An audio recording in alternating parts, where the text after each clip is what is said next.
လာတော့မယ်တဲ့ကိုလူရေဟုတ်ပြီလားဘာလာမှာ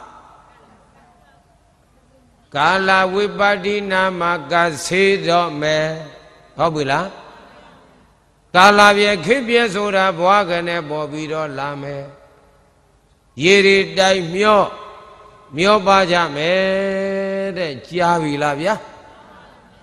လေရီတိုက်လွင်ပါကြမယ်မိတွေလောင်ပြောဘာဖြစ်ပြာကြမယ်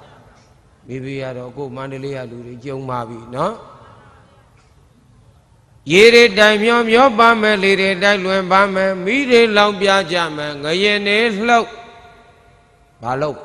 ပြိုပြက်မယ်ဆံပြတဲ့ယောဂဝေဒနာတွေပေါ်ပေါက်ကူးဆက်ကြမယ်တွေ့ပြီနော်ဆံပြတဲ့လက်နဲ့အစိတ်တွေပေါ်ပေါက်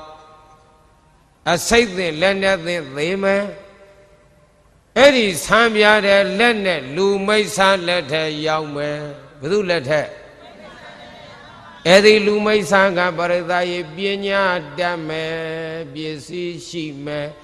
အသိအဝေါ်ရှိမယ်နော်အာနာရှိမယ်ထိုလူမိတ်ဆာကိုနတ်မိတ်ဆာဘူးသတ်ပြီးဆိုရင်တော့ဖယားလက်ထက်ဝေသာလီပြက်ခဲ့သလိုအလောင်းနေထအယိုးတွေတောင်လို့ပုံပြက်ကင်းကြီးတွေဘွားကနေကျုံကပြက်တတ်ပါသည်လို့ဣတိဤသောအာဇရိယေဤဆရာသမားစင်ဆက်တွေကဟုတ်တံကောင်းစွာမသွေအတ္တမိမ့်မတော်မူကြလေသတည်း